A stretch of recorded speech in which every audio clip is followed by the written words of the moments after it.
SQL के कुछ common data types आज देखेंगे। कैर एन, ये कैरेक्टर के लिए यूज़ होता है और इसका साइज़ 0 से 255 कैरेक्टर तक होता है। ये फिक्स लेंथ के लिए होता है। अगर हमने कैर 10 डिफाइन किया है तो इसमें अगर मान लीजिए सिटी का नाम लिया और 4 कैरेक्टर का सिटी है तो बाकी 6 कैरेक्टर है पैडेड विथ हो जाएगा, यानी कि ये स्पेस बेकार हो जाएगा।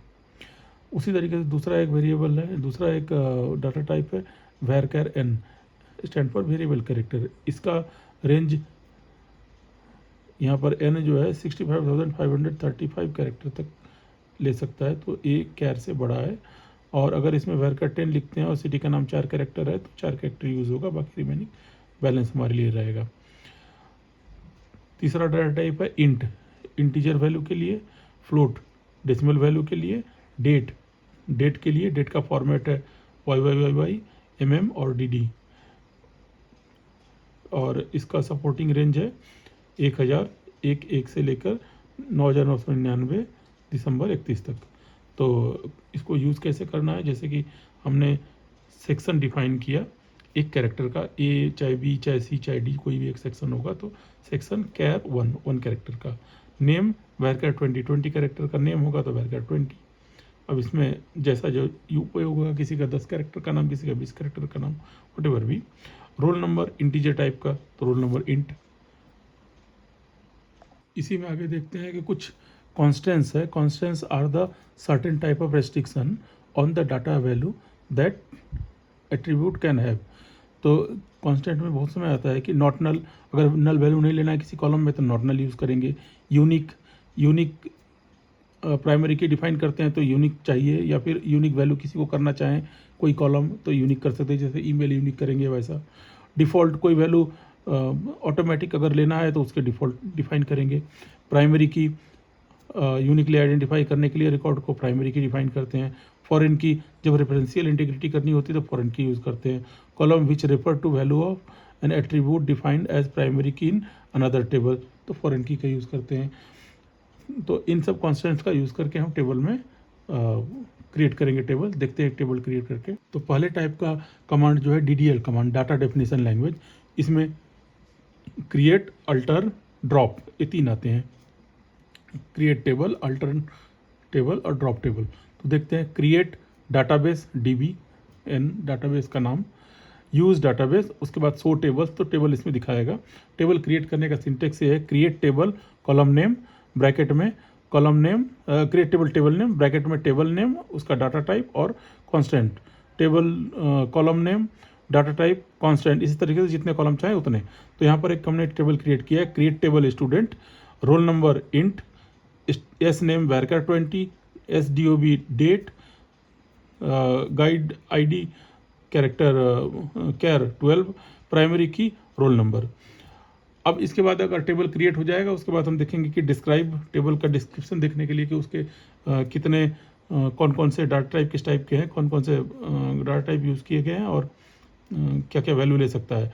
तो डिस्क्राइब स्टूडेंट या फिर DESC स्टूडेंट देंगे तो टेबल का पूरा ये डिस्क्रिप्शन जो है टेबल और फॉर्म में आ जाएगा। सो टेबल्स, कितने टेबल्स हैं वो टेबल देखने के लिए सो टेबल्स कमांड यूज़ करेंगे।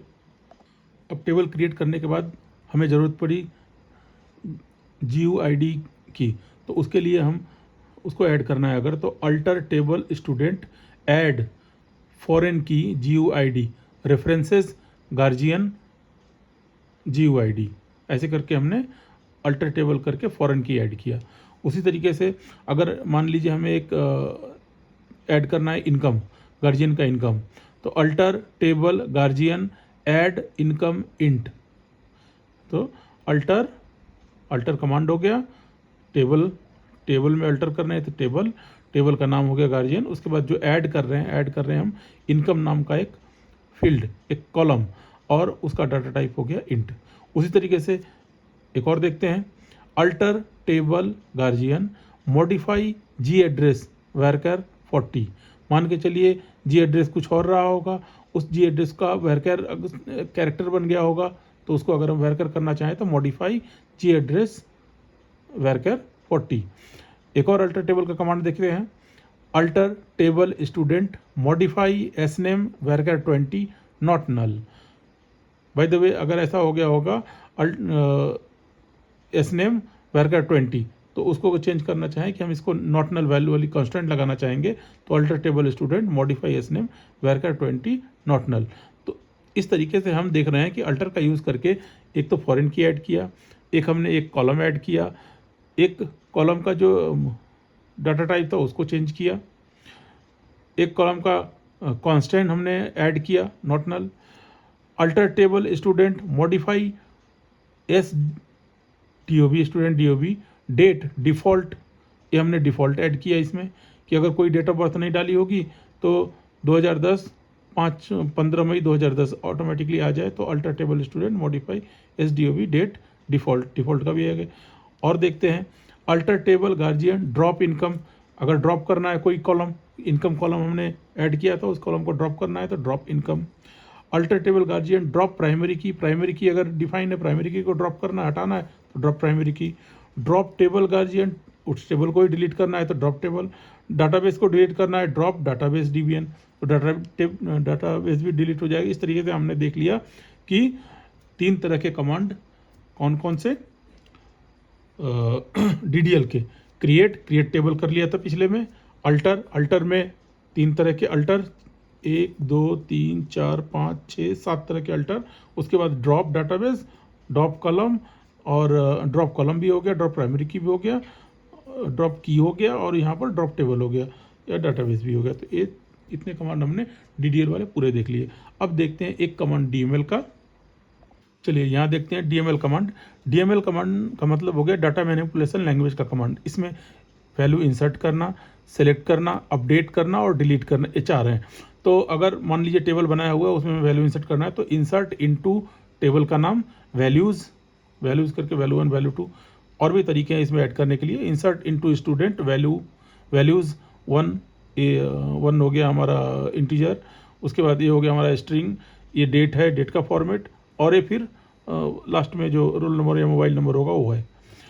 Insert into student roll number, student name, ये हो गया हमारा स्टूडेंट डेट ऑफ बर्थ और गार्जियन ID, ऐसे करके वैल्यूज़ 1, ये हो गया उसका रोल नंबर हो गया, ये नेम हो गया, ये डेट ऑफ बर्थ और ये guardian ID। Insert into student values 2, name हो गया, रोल नंबर नेम, ये हो गया डेट ऑफ बर्थ और गार्जियन ID नल। तो इस तरीके से हमारा DML कमांड कंप्लीट। उसके बाद हम देखेंगे सिलेक्शन और अपडेट और डिलीट कमांड बाद में। तो पहले यहाँ पर हमारे सामने 2 स्टेटमेंट आ गए, उसको देख लेते हैं। Explicit use of natural join clause. Natural join अक्सर आता है, तो उनमें नेचुरल ज्वाइन में देखते हैं। Select star from student natural join guardian, हमारा दोनों टेबल बना हुआ है स्टूडेंट का और गार्जियन का, तो उनके ऊपर अगर हमें नेचुरल ज्वाइन करना है तो select star from student natural join guardian. इस नेचुरल ज्वाइन से क्या होगा कि दोनों टेबल के कॉलम्स अपने आप ऐड हो जाएंगे और रिपीट नहीं होंगे। दूसरा तरीका explicit use of join. Select star from student S, student का LIS बनाया S, join guardian G, guardian का LIS बनाया G, ऑन एक कंडीशन बनाया हमने S, स्टूडेंट का GUID इक्वल टू गार्जियन का GUID, मैचिंग करके बनाएंगे। तीसरा है वेयर क्लॉज लगाते हैं, ये इसे कार्टेशियन प्रोडक्ट भी कहा जाता है। हम करते हैं select star from student S, student का LIS S, गार्जियन का LIS G, where S.GUID equal to G.GUID।